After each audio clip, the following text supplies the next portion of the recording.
Hello लोगोफोर, दिनैनि बे गोदान मोनसे भिडिअ नोंथांमोनखौ गासैखौबो बराय हरबाय। लोगोफोर, दिनै आं बे भिडिअनि गेजेरजों अनसु प्रडाक्शन बेनारनिफ्राय दिहुनजानाय गोदानै आबुं मोनसे अफिशियेल मिउजिक भिडिअ। जाय मिउजिक भिडिअनि मुङानो जादों दाया सोरनि।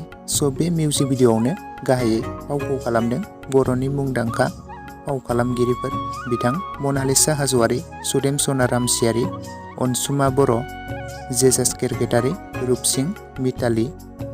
आरो बे मिउजिक भिडिअनि मेथाइखौ रोजाबदों आलपिनस्टन बर'। मेथाइनि लिरिक्स आरो टिउनखौबो होदों बिथां आलपिनस्टन बर'आनो। मिउजिकखौ खालामदों कापिल बर'। डिअपि पस्ट प्रडाक्शनखौ खालामदों बिलिफां बर'। मुवायाव दङ जगत बर'। कनसेप्ट डाइरेक्सनखौ खालामदों बिथां लिसान रामी। लोगोफोर, बे मिउजिक भिडिअखौ जुदि नोंथांमोना दासिमाव जुदि नायालासिनो थादोंब्ला अनसु प्रडाक्शन चेनेलाव बयबो थांनानै नायहैदो। बे मिउजिक भिडिअखौ बावैसो रिलिज खालामनानै होदों। दासिमाव जुदि नोंथांमोना नायालासिनो थादोंब्ला अनसु प्रडाक्शन चेनेलाव बयबो नायहैदो आरो बिथांमोननि चेनेलखौ बयबो सापर्ट खालामहैदो, जाहाथे बिथांमोना बेफोरबायदिनो गोदान गोदान मिउजिक भिडिअफोर लाबोबाय थानो हायो।